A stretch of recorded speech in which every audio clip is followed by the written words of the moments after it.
Hello and welcome to Burda Style's latest video, which explains Model 2B from Burda Easy number 2, March to April 2020. Today we will see how to sew this figure-hugging, long-sleeved top. This model must be sewn in a bi-elastic fabric only. I decided to use an Okotex cotton jersey in this trendy mustard yellow color. The small, sophisticated pattern perfectly complements the top.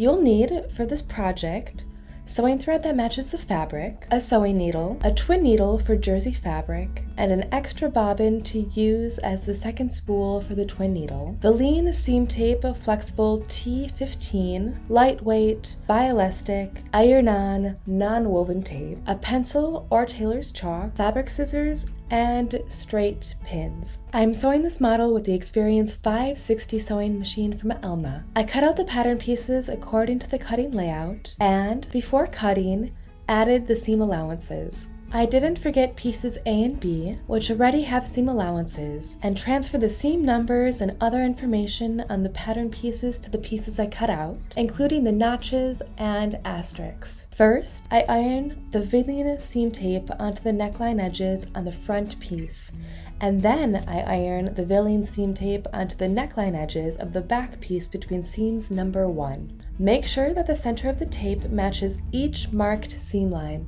I press the allowance of the neckline edge on the front pieces to the inside, insert the twin needle, and put the bobbin filled with thread on the holder for the second spool. Now I stitch 1 centimeter from the edge on the right side of the fabric.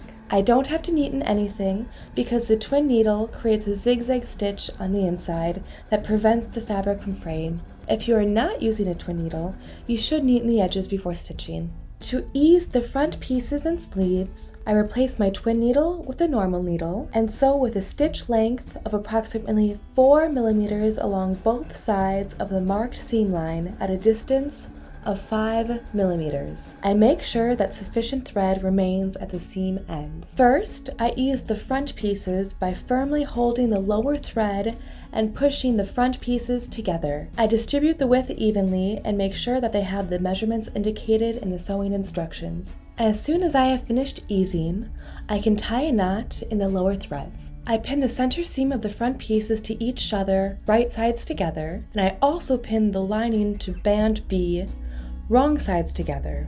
The band starts below the neckline seam allowance, and the center of the band matches the center seam line. I trim the band if it protrudes below the seam line. Now I stitch the band to the front center seam, securing the seam ends with some forward and reverse stitches. I now remove the ends of the easing threads and neaten the seam.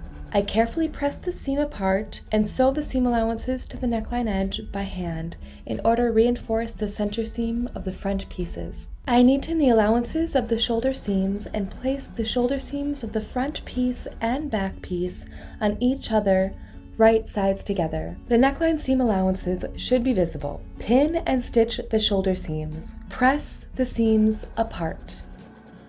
Then press band A in half lengthwise.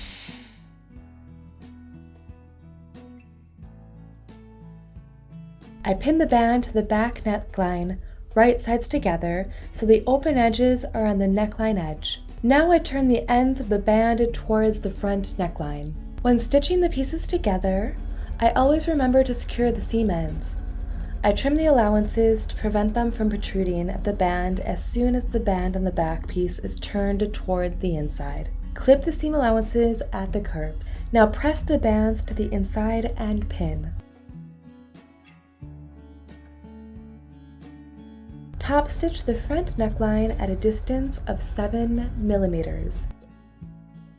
I place the front piece on the back piece, right sides together, and pin the side seams together, making sure that seams number 2 match, and stitch. I neaten the seam allowances together and press them into the back piece.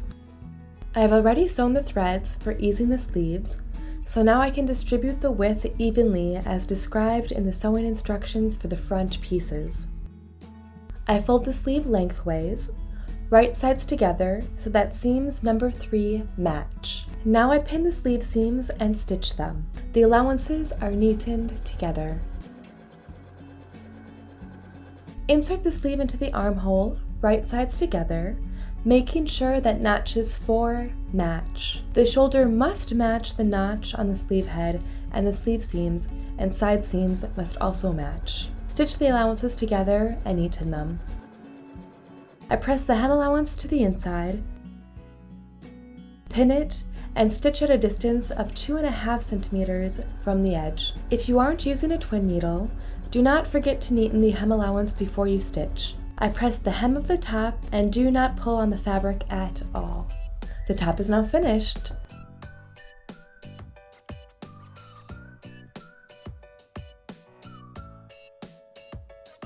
Burda Style thanks and recommends its partner Elma. Have fun with your sewing project, and we'll see you soon with a new Burda Style tutorial.